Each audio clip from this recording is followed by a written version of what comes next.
Like, what could we do to like lower the temperature in the room on like just saying like, hey, you're not the only one.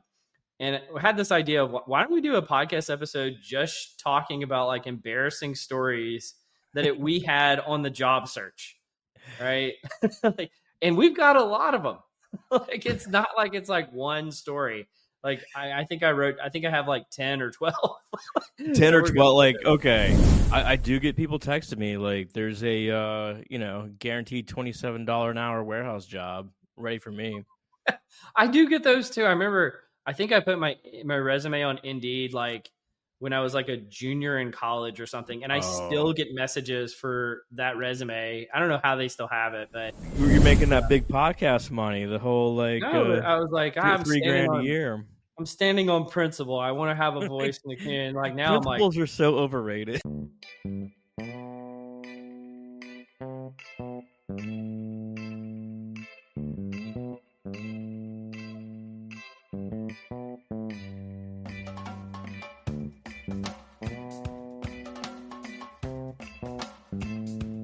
Welcome to Direction Correct, a People's Podcast with Cole and Scott. Today's guest, nobody. There we go. There we go. Hey, Directionally Correct fans. If you're looking to stay connected to the podcast, make sure to subscribe to our Substack newsletter, watch our videos on YouTube, or listen to the podcast on your app of choice. This podcast is dedicated to you to help educate and entertain you on how to effectively do people analytics. All opinions are our own and do not reflect those of any other organization. I had to get like in the right mental space to do the podcast because, of course, obviously you know this, but most people don't. We record these in the middle of the workday, and sometimes like right before somebody sends you like a message and you're like, you completely messed this up, and then it's in the back of your mind, and I'm like, I got to get that out of my head. Got to get it out of my head. But yeah, I just had like one of those. It's not like it was. They were right. We did mess it up. But now I'm just like, that's like cycling through my mind. Well, you're not talking about things messed up on the podcast. You're talking about things messed up at work and someone's messed up. Yeah, like at work. Gotcha. Like where real money is made, not the fake monopoly money from this podcast. No, that's good hygiene. I just turned off my notifications too, just in case.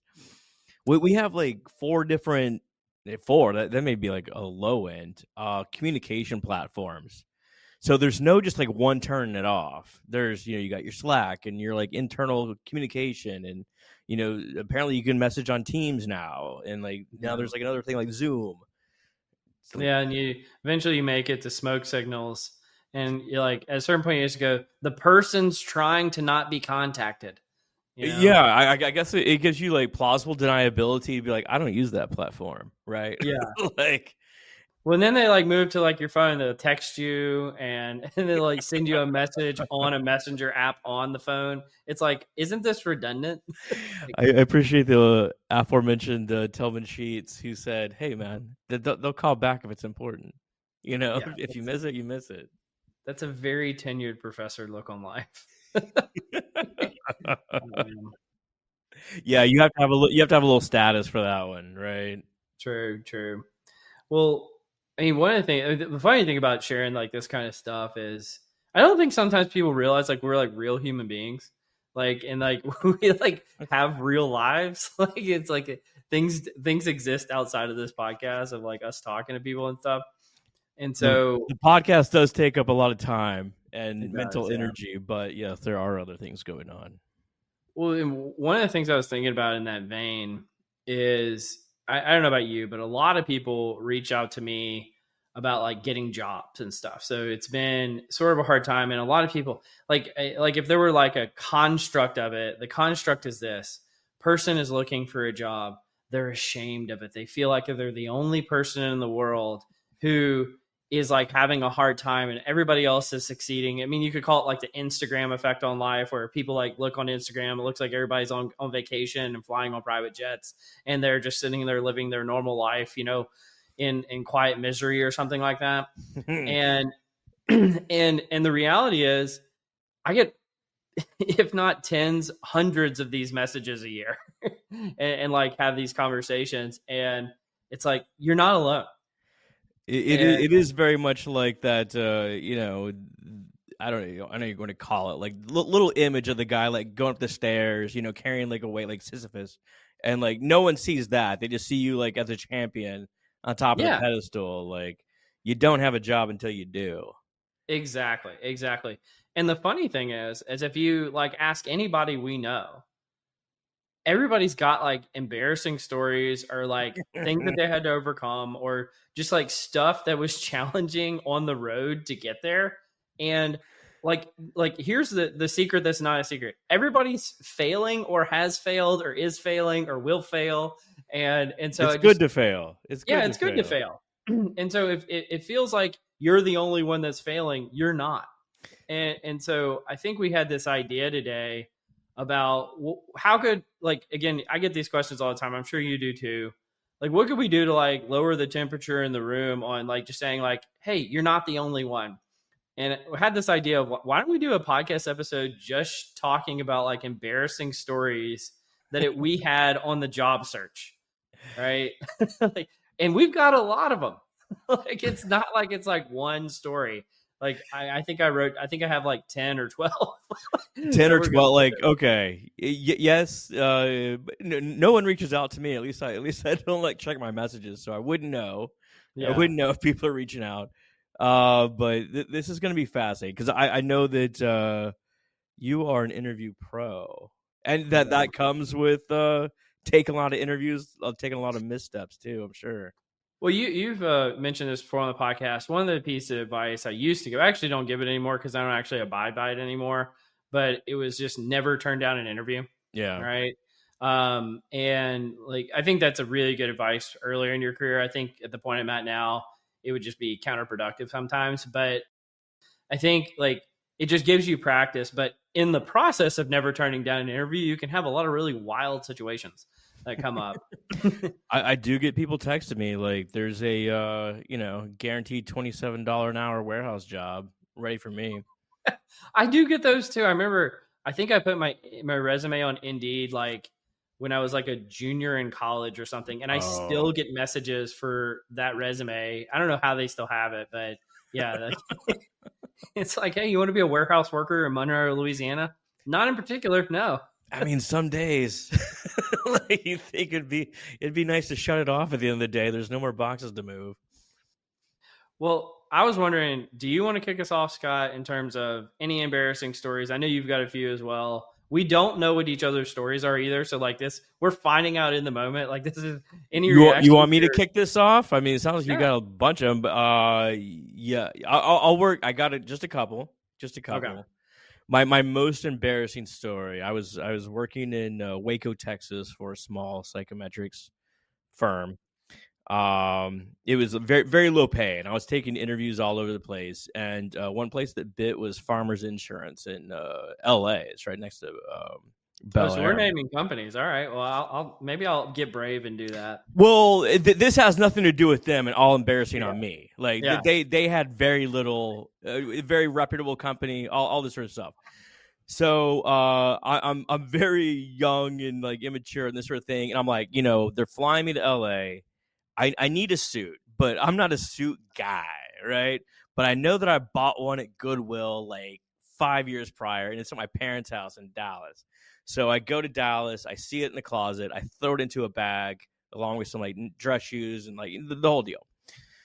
And I get to LA, and like it's the morning of the interview. Like I was just there overnight, and I open up the bag, and it fucking reeks. It stinks so bad, like old closet, just musty as. I mean, unbelievable. Like, holy shit! What am I gonna do? So I lay it on the bed, and like the only thing that I have is like my deodorant. So I'm like, I'll scrape some deodorant on it, right, and like kind of like put it all around, and like I look at it, I'm like, it's not horrible anymore. At least it just like smells like Old Spice or whatever. Yeah. So go to the car. I got a rental car. Threw it in there, and I'm driving. I had this like big idea. This is like an aside, that I was going to stop at a cafe and like prepare myself mentally, but LA traffic prohibited that. I wound up being like 30 minutes late, despite the fact that I was going to be like 2 hours early. So if you're in LA, like take your time, or don't take your time. Hurry up. So anyway, I go there and I put on the suit, and I'm conducting the interview, and they're like, whatever, this guy's a little, whatever, and it went really, really well. It went really, really well. At the end, I did get an offer, but about halfway through, I walked into the bathroom of Farmers Insurance in LA, and I am polka dot white stripes from the deodorant that I had scraped on it. Like, it had dried as white little things, and the whole suit is polka dot. And I didn't realize it, like, dried and it like turned into like polka dot. I wound up turning down that job partly due to embarrassment, but it could have been like a whole different career trajectory. Yeah. At one point, two of the three coworkers were talking, and like I heard one say, "I think it's the shoes." I think they're saying like she thinks the shoes stink. Like, no, it's my suit. Wasn't that a Michael Jordan ad with Spike Lee? Oh yeah. Gotta be the shoes. No. But that is the most. Oh my God. Should do some pre-planning. Always check your suit before you try it on, man. No, that's awesome. I love that. Well, I'll start out. I'm happy to report that now I have a whole closet full of suits I'd never wear, including a seersucker that I hope to wear someday, but have not yet. And then another separate closet full of Columbia shirts that you do wear. I wish they were in a closet. They're not. No, I got my funeral suit now. I got my job interview suit. I got my seersucker. I got a gray one that I don't even know what I'm going to do with. Yeah. That's good stuff, man.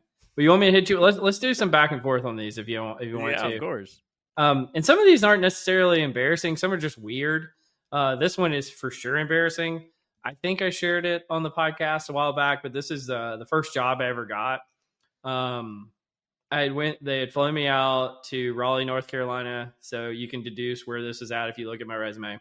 And I went on site, did an on-site interview, was wearing a suit the whole day, didn't put deodorant on it, but it's a power move. You put deodorant on. I had like a backpack, and I knew at the end of the day, at the end of this interview, that I was going to be going straight back to the airport and flying home. I didn't want to wear a suit on the plane. Right.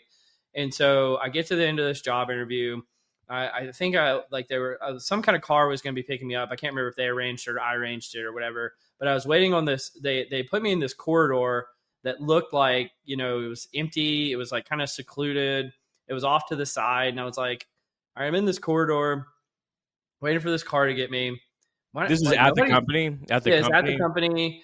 And I'm like, why don't I just change here? Because like nobody's around. It seems like it's sort of like a closet. Oh no! And so I'm in my suit. I completely change all of my clothes because they had taken me into the building in a different part, and I was just exiting a building in this part. I was like, all right, no big deal. So you're a little disoriented because of this. I was completely disoriented. Like, it was a nondescript area, so I just didn't know what was going on. Yeah. So I completely changed clothes, down to my skimmies. And the car comes to get me. I don't think twice about it. Like, no big deal. Then I get to work on the first day, and they say, and they bring us in. There's like a little orientation. They bring us in through the front door of the building, and they take me, and that was the lobby. So I changed clothes in the lobby of the office of the place that I ended up working, and I was mortified.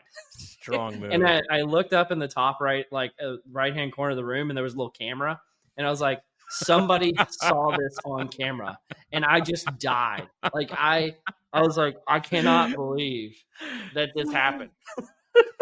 It was so embarrassing. I mean, that's an awkward situation that it comes up probably like twice a year that you got to like change, or like there's something weird going on, and you just like make the best you can, right? Like, yeah, I understand like your predicament.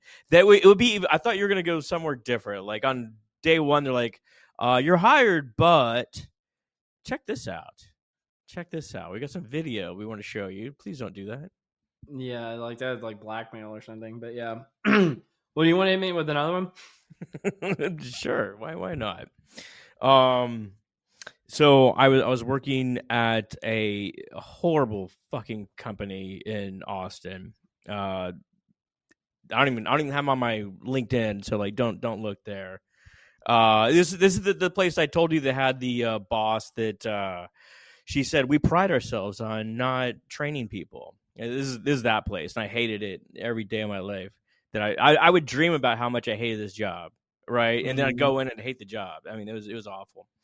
But I interviewed at another company, which everyone has heard of. They're not super big, but everyone's definitely heard of it. And it was some sort of like survey development / psychometric sort of role. So like just sort of think about that.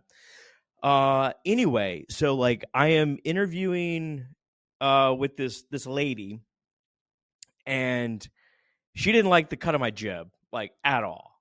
Right. And you can tell like immediately, like this is not a love match.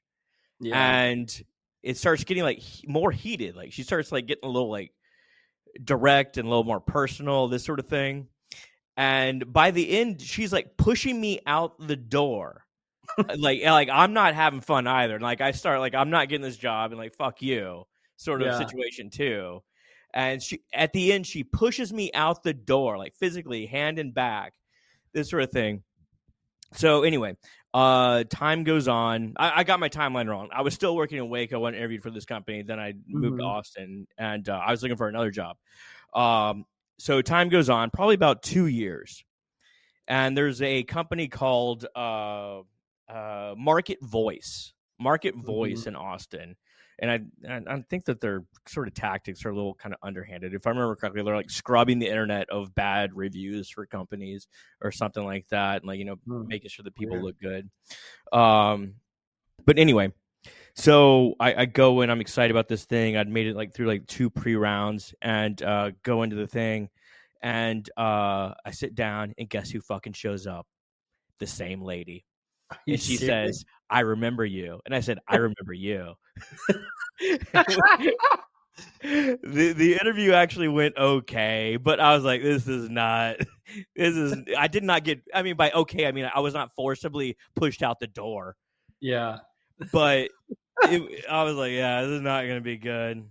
Well, I was gonna go in chronological order with mine, but because you shared that, I have a similar, not the same story.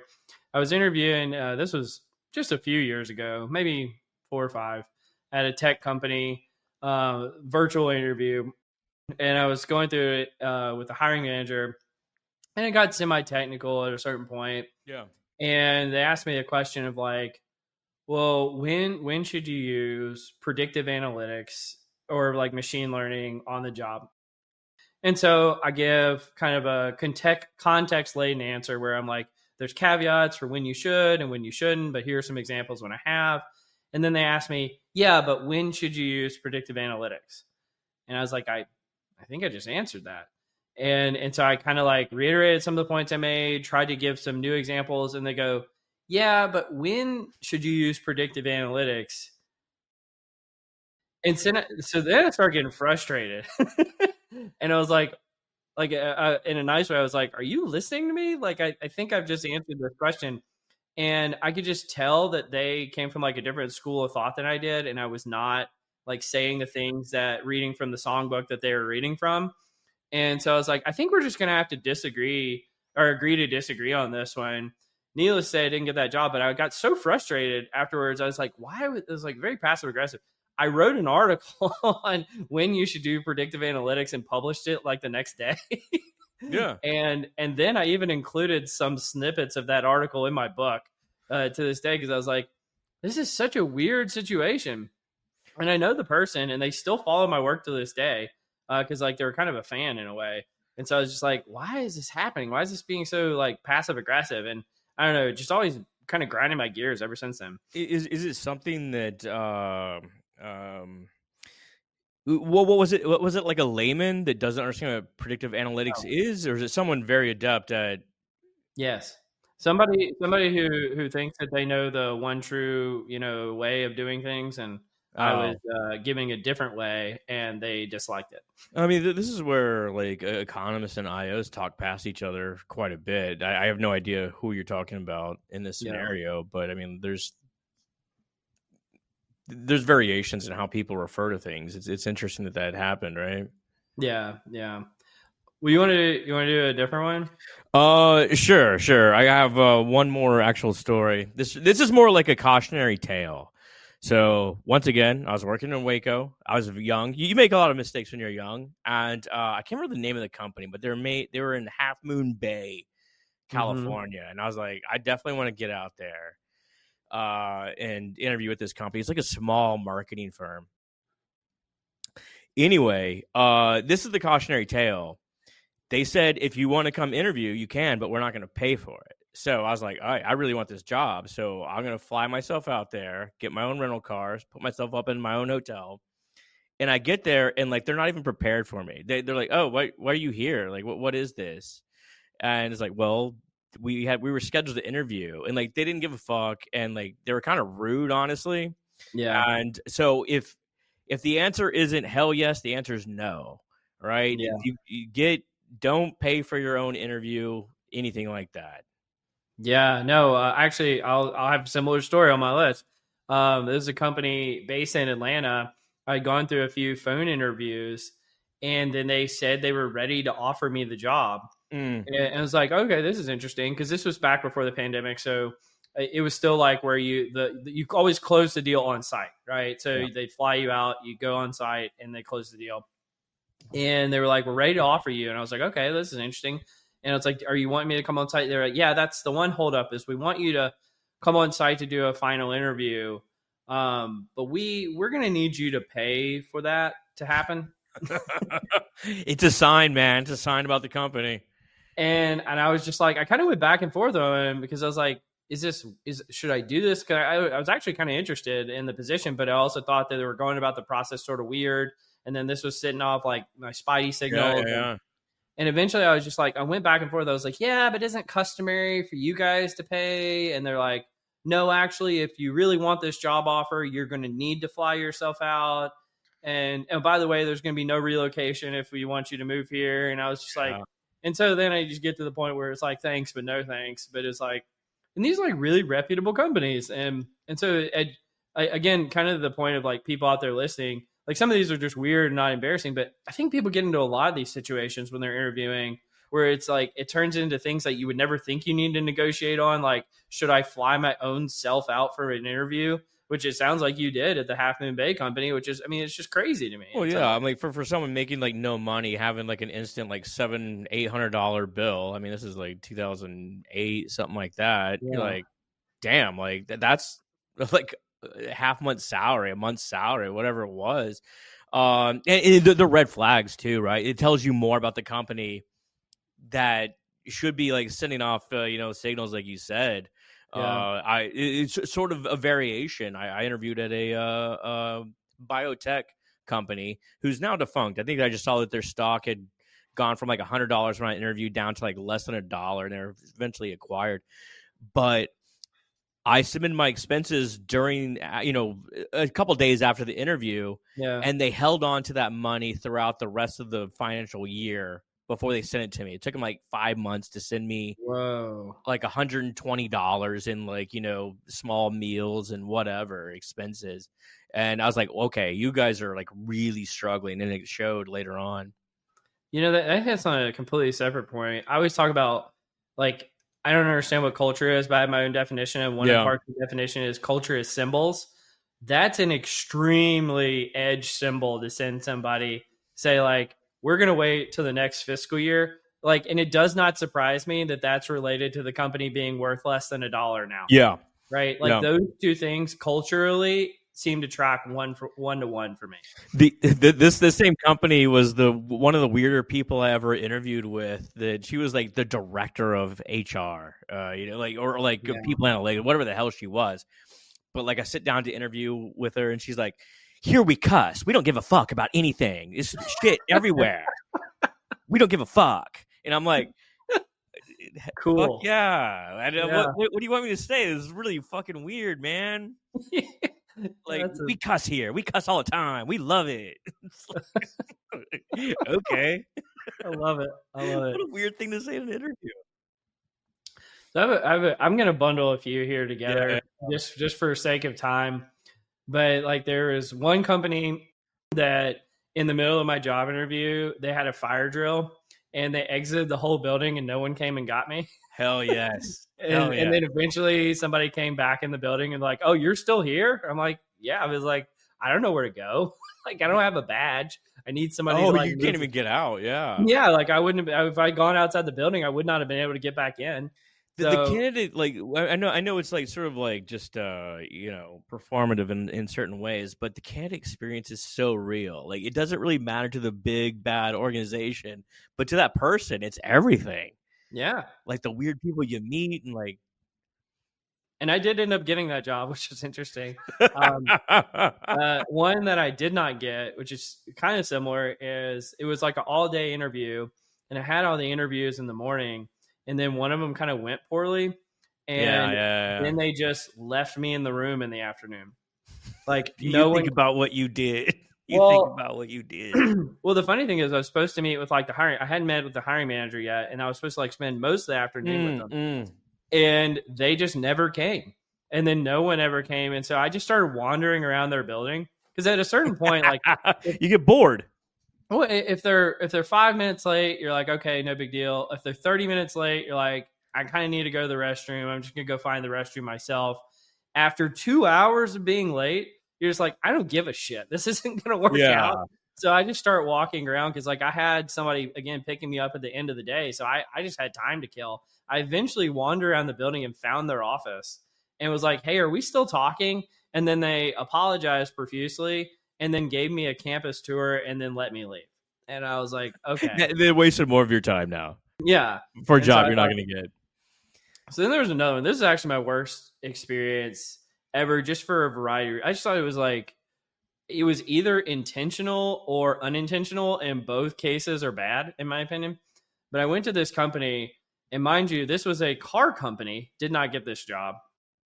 And I got to there and had to park my rental car in the grass in the parking lot. And many other people had to park their car in the grass because this car company literally did not have enough spots in their parking lot for their own cars. Is this again, like in a city? Like, or is this? It was kind of out in the suburbs. It was like, big suburban office. But like they had literally like designed it to where people would not be able to park in their own parking lot. Wow. And so I get in there, I walk in the front door, they greet me around, day's going fine. I've gone through a few interviews. Nobody's ever asked me if I can go to the restroom or if I need to go to the restroom or whatever. And it gets to be lunchtime. And so I'm like, kind of like politely saying like, hey, do you guys have like a corporate cafeteria you could take me to? And they're like, oh yeah, we do. They took me down to the corporate cafeteria and sat there and interviewed me. Didn't give me anything to drink. They asked me if I wanted something from the vending machine, like a soda. They took. Do you have a cafeteria? Is like he just wants a bigger room. Yeah, and so they interviewed me in the cafeteria. Didn't give me any food. Didn't like offer to give me a soda. I was like, no thanks. Still haven't allowed me to go to the restroom this whole time. I'm getting into the afternoon. One of mine wraps up. I said, hey, is there time for me to go to the restroom? They said no. You go pee in the potted plant over there. And so I'm going through this interview. I clearly need to go to the restroom. Like it's been a long day and I haven't eaten anything. I'm getting irritable. Yeah. I'm like, what is going on? And I at the time I think I was trying to sell my house and I got a phone call from like I think it was either my realtor or my finance company in the middle of the job interview. I never would have taken it normally, but I was just getting so frustrated. I just go, I got the phone. I looked at it. I saw who it was. I was like, I need to take this. I stepped out. I went to the restroom and I took the call. And then I came back and they were just like flabbergasted. Like, why would somebody ever do this? But I was like, I said, well, I needed to take that call and you guys hadn't let me go to the restroom all day. And so again, didn't get that job, but didn't expect to at that point because I was so frustrated. I was like, this is just like little common courtesy things. Like, why would you ever do that to someone? I mean, that's not really like a learning experience for you. This is like raising red flags that people should be looking out for, right? Yeah. Well, I mean, again, some of these are embarrassing. Some of these are just weird.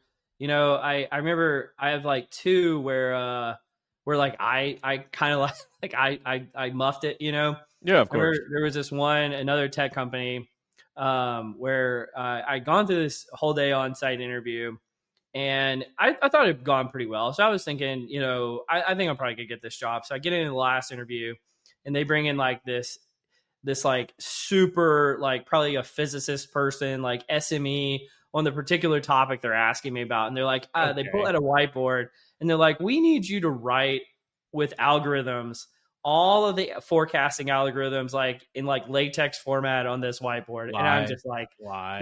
this is over. So I started trying to like, I was like, I don't think I can do this, frankly. And I started trying to explain some of the algorithms I knew. This was not appeasing this person. And it's just like, yeah, I'm not getting this job. And so that wrapped up. I went into the lobby, and again, I was wearing like, you know, a sport coat and like a different pair of shoes. So I Yeah. started to change again in the lobby, not like fully changed like it happened earlier on, but I took off my sport Right in coat front of the receptionist. and I was changing my shoes in the lobby, and the person who had been like interviewing me all day walks out through the lobby and they were like, "Hey, I just wanted to tell you, like, thank you so much for coming today." And I was like, I like right in the middle of each other, like, God, I just got to quit changing in the lobby of places. Like, this is like a I'm problem. Western. Come on, man. Yeah. And I had this other one. This was a company in Pittsburgh where, and I think there's a generational gap thing where this guy. So it was like for like a people analytics job, but they put me and talked to like somebody in like marketing analytics to be like an SME, and so Yeah. we're kind of talking different languages. And so at one point, I think he's trying to assess like how like well read I am. He's like, "What periodicals do you read to stay up to date on your field?" And I said, mostly LinkedIn. And he's like, I could just see, he's like, I got you. He's like, oh, you don't read the Wall Street Journal or like Wired magazine or something like that. Like, I was like, no, mostly LinkedIn. And the thing I don't think that person realized is like the best content for our field is on LinkedIn. It's not in the Wall Street Journal. And so It's I was like an like, totally muff aggregation that one. format. Yeah. I could tell that person kind of tanked me for the job. But I don't know. You got some more? I can bucket. I got a bunch more. Uh, the what you just talked about is like really interesting. Like the where people's individual personalities come in and they're not really job relevant, right? Like not Yeah. this is like sort of things that I has harped on forever. You know, Mm-hmm. the reason why we want structured interviews and this sort of thing so these personalities don't come in. Just a couple other things that I remember is I remember a company asked me what I got on my last performance rating. We didn't have performance ratings. I said when I was in Waco. Never had a review, and the lady just did not believe me. She's Yeah. like, yeah, you've definitely had. It's like, no, it's a company of like 30 people. Like, there's no performance reviews. Like, I can tell. I Yeah. can tell. I remember interviewing for some psychometrics. This is a misstep. Some psychometrics firm, small sort of thing, and the guy was asking me about factor analysis and like really pinned me to the wall about like specific rotations or something like that. I've never forgotten them since. There's other sort of things, but I think that's good enough. No, that's fine. Well, I give you one where this is one of the ones where I like true like the thing earlier about predictive analytics or the guy like writing the algorithm on the board. I feel like that's like the exception. I don't know if you have one. I'd love for you to share. But have you ever had like a total meltdown, like where you just completely messed up? Oh yeah, 100%. Yeah, I remember I was interviewing. Your brain just goes sideways. Is that what you're talking about? Well, yeah, like I remember. So, like some of the jobs you have to do, sometimes they'll make you like do a mock presentation or a Oh work my sample or god, something like yeah. that. And I remember this was with a company actually here in Dallas. Didn't get this job obviously, and they brought me in to give a presentation on workforce planning.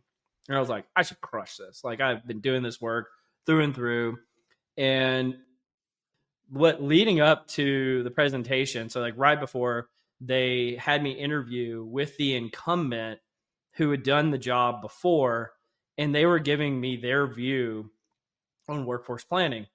And it was like 180 degrees different than what I'm about to present in a second. Oh, you know it's about to be a fucking disaster. And so I know I'm going into this and I'm about to present to an audience who is not going to like anything I say. Yeah. And I just melted, man. I went into, I Did you go started, ahead with what you'd already planned? I mean, like, there's no well, changing now, right? what I try to do is kind of get half pregnant. And what I mean by that is like, I tried to give my original presentation, but on the fly, incorporate all this stuff that they had Yeah, told me, which was yeah, the exact opposite of what I was saying. And I yeah. started twisting myself up like a pretzel. And eventually I was just like, this is not going well. I'm so sorry. It's funny you say that. Yeah, I had this thought, and it doesn't necessarily relate to interviews, but like if you ever find yourself in like a mental pretzel about like what you believe and like what the facts are presented, you are wrong. You are wrong. Like you don't have Yeah. to be like wrong about everything, but you're wrong about that specific aspect. Yeah, like I probably should just double down and committed to the presentation I was planning on giving, but I was trying, like, I actually wanted the job, to be honest Yeah. with you. And you get in these situations and you're just like, I'm going to try to accommodate what they've said. It's not working. And then that's not working. And then that's not working. And it snowballs. And you're like, oh God. Well, I And mean, like, this is like, yeah, you're trying to generate some sort of like artificially some sort of social cohesion here, right? Like this is the yeah. way that I now know that the job is being performed. I mean, they may respect you more if you like, in all due respect to the incumbent, here's what I came up with, which is completely opposite of what you want. I did have one. This was not that long ago because since the podcast started, I had gotten basically all the way to the job offers phase. And this is shows my commitment to the podcast. I had a company who like basically was going to offer me like $100,000 from what I was more than I was making. They were cool with the Damn. podcast, and then got to the offer stage and they weren't cool with it anymore. And I turned it down, and I regret that every day. I hear that. Oh man, that would have been so awesome. I mean, you're making that big podcast money, the whole like no, but I was like, $3,000 a year. I'm standing on principle. I want to have a voice in the community. Like now, Principles are so overrated. I'm like, screw my voice. Like, where's the money? You want to do just a little small confusion matrix, just because, like, I think it's very apt. The confusion matrix. We haven't done this in a while. It's one of my favorites. Recruiters Gone Wild. So these are real questions, in theory, asked of people interviewing, collected from Reddit. So maybe apocryphal, but they're fun anyway. Maybe you've been asked this question or similar questions, but like, how many windows are in New York City? Oh, these are like the Google questions. Yeah. How many cows are in Colorado or this sort of thing? Yeah. How many buffaloes once used to roam the plains in North America? It's like, oh God. I'm a little bit down with it. Like, just like, show me your thinking, show me your thought process, whether you get there or not. But it doesn't feel job relevant, right? It's still, I mean, you have to have some kind of base level of knowledge, because what they want is you to like estimate the amount of like square miles there are in the United States, and then estimate the areas that buffaloes might live in, and then the number of buffaloes per square mile, and then you could come to some kind of like roundabout estimate of how many it should be. But you still have to have some kind of base level knowledge of like how many square miles there are in the United States as a starting point, and that's the part that's a little unfair to me. Well, if you're trying to come with the correct answer, I mean, all that stuff's you can look all this stuff up. Hell, you could look up, probably not how many windows are in New York City, but how many golf balls are inside of an airplane. You have to know like how to do the circumference of a plane, and like what's the size of a golf ball, and how spheres actually overlay with other spheres, and like now you're really getting into your thought process here. I'd be like 12. Yeah, but like I don't know any of that. Like I don't know any of the, like I can think through it. I don't know any of the math, because they're not just expecting you to go through the thought process. They want you to make an estimation, and if you can kind of deductively get to something reasonable. It's all based on your estimates. I don't know if they're actually anticipating that you're going to get the right answer. I mean, if you did, they'd be like, "Wow, that's amazing," but just like weed it down. Once again, like these are apocryphal, but this one said, "Do you look at your shit after you wipe?" What? Yeah. Like, Are I you guess kidding? how would you not? How would you not? I don't know.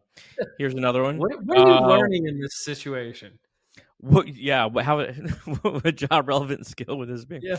What would the company have to do for you to be successful? I feel like that's a good question. Or wait, maybe I'm getting it. I thought it was, what are you going to do to make the company successful? Are you saying, No, other what way would the around. company? What would the company have to do for you to be successful?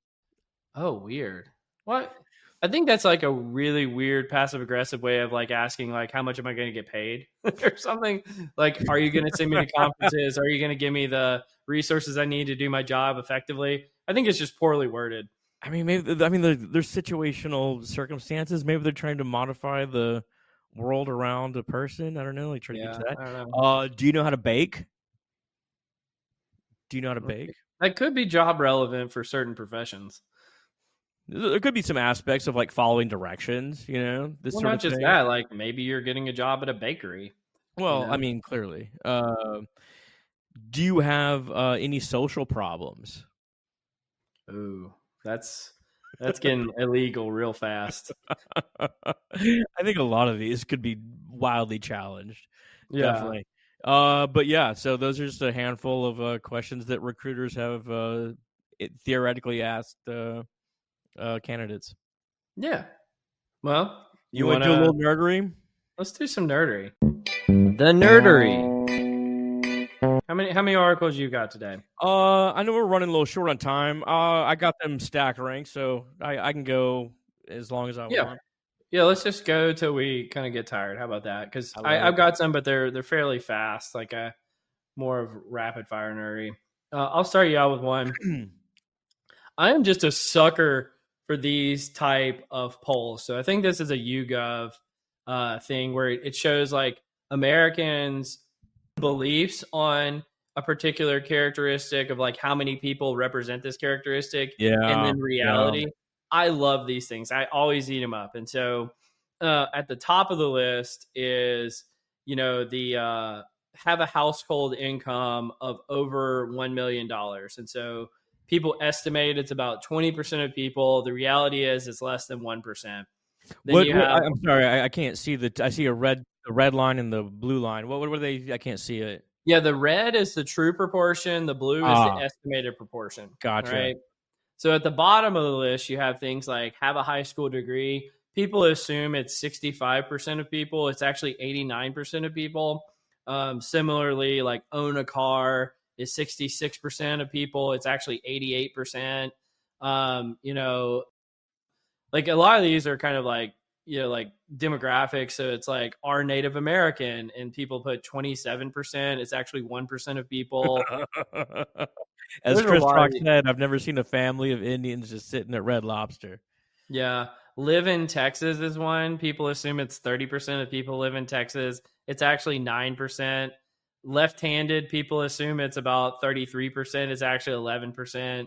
These are just funny things to me. Like I love these type of charts.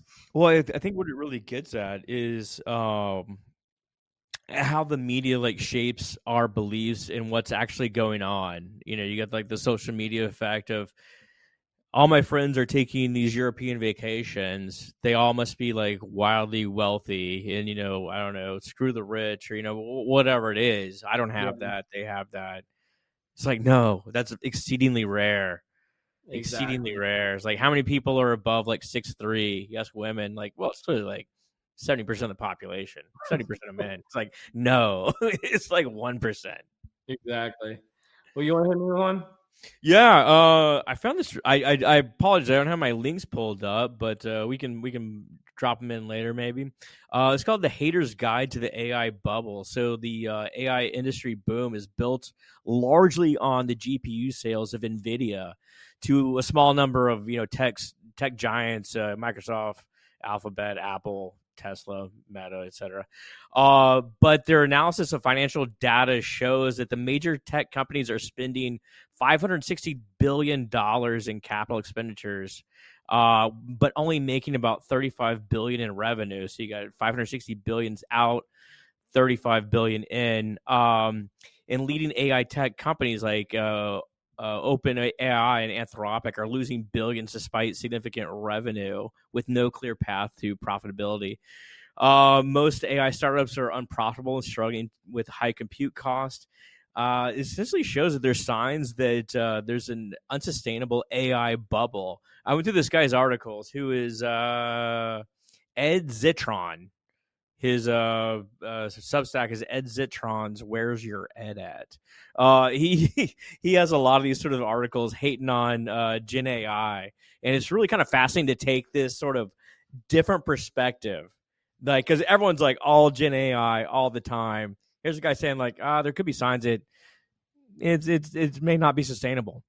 Yeah. We had to, at work, had to do one of these like predictions for the year 2025 back at the end of 2024.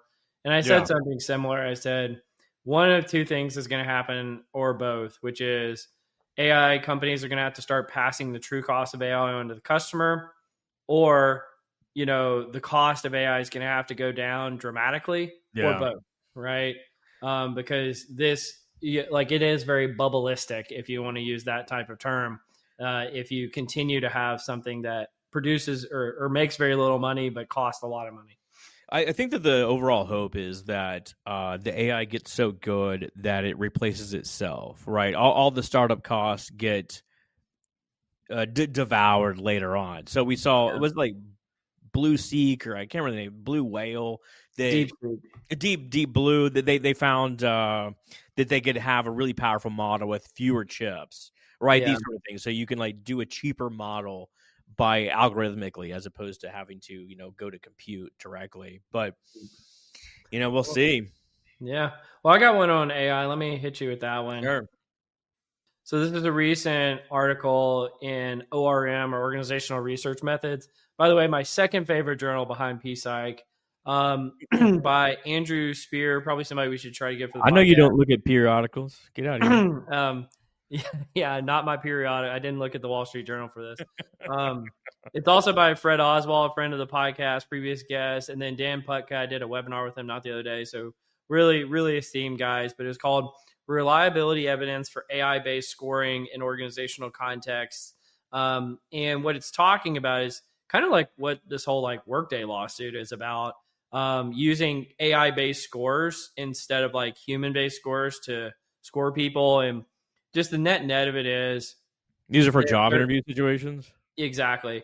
Gotcha. They assert that AI reliability estimations is a challenging task that requires a thorough understanding of the issues that they present. They list quite a few issues. I'm not going to go through them all. And that the task is essential if we're going to use AI in organizational context. So I think basically what they've come to the conclusion of, there's a lot of issues. It's extremely hard to do this the right way, and that you should use caution, if not do it at all, at this moment. And so just wanted to call that out as like your public service announcement for today. This is about the legal defensibility of using those scores. Well, and the efficacy too. Not only like, can you defend in the court of law, but does this work? Is it reliable? Is it valid? And they go through the cases why. Yeah, I think we're in a situation right now, like you have to have human in the loop, right? It's not, you can't be fully automated, and perhaps never should be, honestly. And I think that's the only way that you're actually going to be able to legally defend any of these things, like whether it's automatic job analysis, automatic resume scoring, automatic, promotion decisions, anything like that. You're going to have a human in there, be it, I don't know, maybe they're like searching for warehouse workers or something like that. Yep. Somebody's got to be in the loop somewhere. What you got for me? Okay. This I found this one a little wild. This is, not everything's for me. Like, I don't have hot opinions on Taylor Swift. She's not built for me. I don't have hot opinions on I don't know, Delta Sky Miles. It's just not for me. But anyway, this person, the article is towards sports reform, hegemonic masculinity, and the reconceptualization of competition. So they essentially argue that hegemonic masculinity is a framework where stereotype masculine traits are overemphasized in sports. Essentially what she's saying is that sports is too based on winning and losing, right? And like this reinforces this sort of like masculine standard. So what their results found is that this study identifies that all sport outcomes are actually a blend of winning and losing, with ties being relevant information outcomes. It reveals that expanding sports outcomes to include factors like playing well, having fun, and improvement can lead to 32 potential outcomes that are beyond just winning and losing. And, we should reform this because it excludes a large portion of the population that may want to play sports. Yeah, I think this is one of those things where some findings are context dependent. Like really good research for elementary school students, really bad, and like real world applications of professional sports. Really good if you're talking about individual sports. You want to get better at swimming. You want to get better at road race cycling, or you want to run a faster marathon, by all means. But like as soon as you get a team aspect, you kind of need the competition angle. Well, it's not just team aspects. Like when it's about the stakes in the situation, right? So like NFL players are getting paid millions of dollars a year to be an outcome focused league. Like if you ever listen to like any of the coaches talk, they say we are in an outcome focused league, right? Which is essentially saying we don't care about process components that this research is pointing out. But if you're getting into like how do you teach kids how to play sports, absolutely. Trying hard, having fun, all this stuff matters because it's teaching the team element, the camaraderie, like the points of like why people even learn sports in the first place. Yeah. But ultimately in the highest stakes situations, it's only outcome focused. You want to talk about like stakes, football specifically more than any other sport. A player's physical well-being and longevity is directly related to the other people in front of them doing their job and, essentially winning that battle, right? If someone blows a block or like can't quite get it done, but is having a good time and improving, guess what? The running back's got a broken leg, Well, and the funny thing about it is like the best coaches of all time are all process focused, right? Mm-hmm. Nick Saban specifically. That's all they talk with Bill Belichick, like all of these people, they talk about it. They say, focus on the process, focus on the process, focus on the process. So there is wisdom in it. It's just, they know that ultimately when they're evaluated on the outcome, and it's the process focus that will get them the outcome that they're looking for. You hit me with the next one, bud? Yeah. It's sort of related, but much more elementary. I love finding some of these articles, and it's why. So another good find by Minerva Psychology. They've been crushing it lately with just some basic psychological research that they've been putting out there. We need more of this, by the way. We need more sort of like just foundational things. Like we get too crazy with our wild analyses. Just give me some like solid things. Oh, it's perfect. And I'll give you more as an example. So this one's titled, Why Do Some People Get Physical Things Done Without Getting Frustrated? And the task is, it's a very simple analysis. It's the relationship between conscientiousness and how frustrated people get when they go from sitting down to standing up in a task. That's it. That's the whole research. And it shows the relationship with 3 lines of people's amount of effort that they feel in terms of how much it took to sit down to stand up, their level of frustration, and low versus medium versus high conscientiousness. And one of the things that you find is if you're a lower conscientious person, you do feel like you expend, and as your effort expenditure goes up, you get more frustrated. And if you're a high conscientious person, you feel less frustrated. And I just love this type of research. Like, this is the best. That's a really interesting factor because like it is that, I'll go to like sit down on the couch and be like, damn it, I forgot my phone. And like, and then walk over and get the phone. It's like, damn it, I forgot my drink. And then like you sit down, like you're all ready to watch your TV. Like, damn it, the remote's over there. And then you got to get up again. I think so I understand like the frustration element, definitely. But I think where the conscientiousness comes in is almost like if you're highly conscientious, you probably have all your tools or whatever you need around you. And therefore, like you've already prepared your area, and anything that you may need to get up for is like a necessary movement. But it's, once again, if you're low conscientious, or you forgot the remote and the drink and the whatever, Yeah. That's on you, and like you got to do it like more often. That'd be my hypothesis.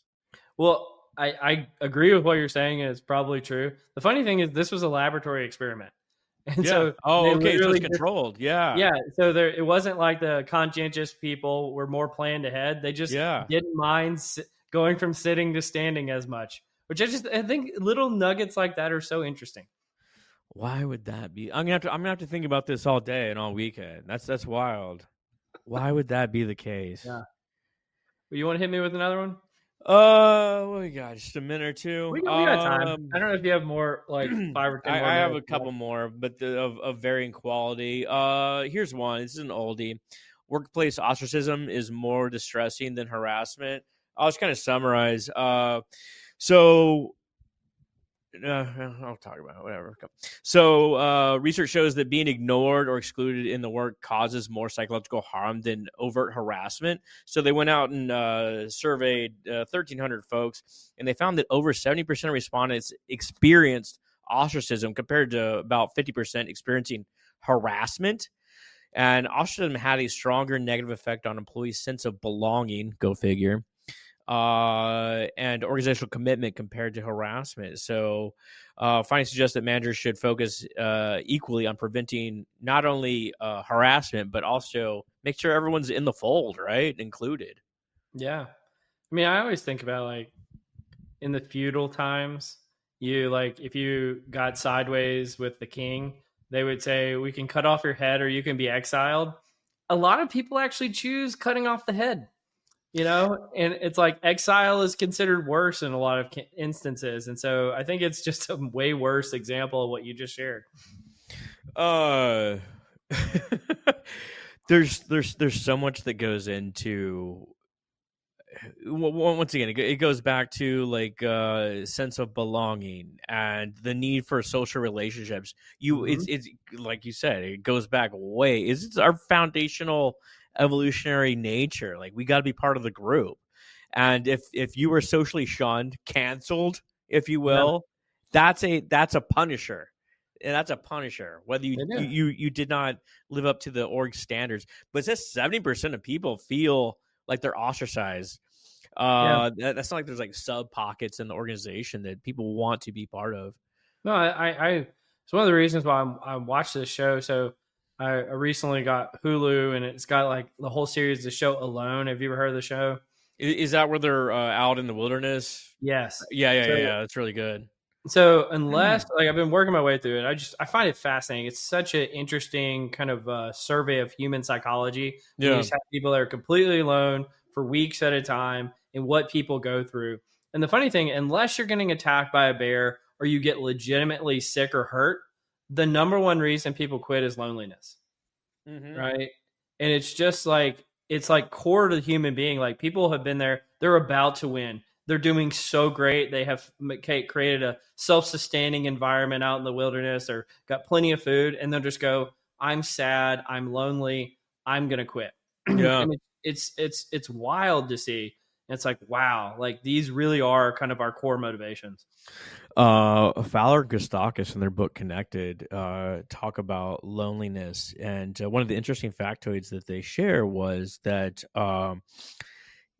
even people with a lot of friends can feel lonely, and it's not necessarily about like needing one person. It's needing one person that you want, right? Yeah. Like you can be surrounded by a bunch of people, but if you have like a desire for someone else, that's where the loneliness kicks in. Oh, that cuts deep. Like that cuts deep. What's up? I said that cuts deep. It's like, yeah, you could be surrounded by a bunch of people, but if it's not the one person you want to talk to, then you're lonely. Yeah. That's interesting. Well, you want me to hit you with one more? Yeah. Do me one more and maybe get out of here. Okay. So I found this. This is actually citing back to some research that came out in 2009. And it was based on a 65-year study. It's called the Terman Study of Gifted Men. It has 1,000 men that they tracked over 65 years. I remember participating in this. I bet you did. And it said the best predictor of career success of these gifted men was being ambitious as a child. So not any kind of match with their profession, Evidence, and this is evidence for the view that if you're smart and motivated, it's possible to succeed anywhere. And then they said the best predictor of midlife career satisfaction was being satisfied by the time that you're 30. So if you're not satisfied by the time you're 30, you're kind of screwed. It ain't gonna happen. And then it says plus health and ambition. So being ambitious, being healthy, and being satisfied, which I feel like ambition and satisfaction are kind of too paradoxical, or, there's a conundrum there, but they don't really work that out. But they did say all the correlations are very weak. So in that kind of 0.1, 0.2 range. And so it seems like luck and unknown additional factors are quite involved in this as well. But this is fascinating study by the National Library of Medicine. I don't know. What do you think about this one? Even 0.1 average across the population is fucking massive, right? And if I had to spitball, armchair sort of theorize here, which I will, this is all personality. Like your personality at a young age dictates like how much go get it, motivation, right? Running through a brick wall to get something. Your personality essentially crystallizes in your late 20s, and if you haven't figured it out by then, you probably got kids or a job of a career that you're pursuing and trying to change that. At that point, you got commitments now and you're not happy by then. Hey man, I'm sorry, unless you have a radical change, is not gonna happen, because you're gonna keep going down this career path. I can't remember what the final insight was, but overall, I would say, personality is kind of set, and you got to really consciously change it. Yeah. Well, I mean, we've cut across quite a few today, but I think this is why I continue to go back to the well of psychology being interesting. Is just like these little correlations that you find with personality or life success or whatever it may be. And I don't know, I just find them so fascinating. But well, it's not only fascinating, but I mean, it's kind of stuff you can use. Be like, I need to be more kind of keep yourself in check. You can't really regulate your level of ambition, but you can definitely monitor where you are and be like, okay, maybe I'll take more risk today. Yeah. Yeah. It can, if you turn trait-based things into behavioral things, it becomes very much more empowering. I mean, it's kind of like the going full circle back to the job interviews earlier. Like maybe you're an introverted person, but if behaviorally for a job interview, you can, feign being extroverted enough to give a good presentation or do a good work sample, that can be good enough to land you that job. So yeah, man, I want to make a good impression. I put deodorant all over my suit. Yeah, don't do that. But I don't know, man. This has been fun. Hopefully just being, vulnerable and sharing this kind of stuff with people, kind of, I don't know, makes people feel like, we're all human beings and that this isn't such a big deal and all that kind of stuff. So I don't know. Hopefully you feel good about this episode. I thought it was kind of interesting. I can't wait for the feedback. Yeah, or the lack thereof. Well, let's wrap this thing up. So you've been listening to Directionally Correct, the People Alex podcast with Cole and Scott, and today's guest, nobody.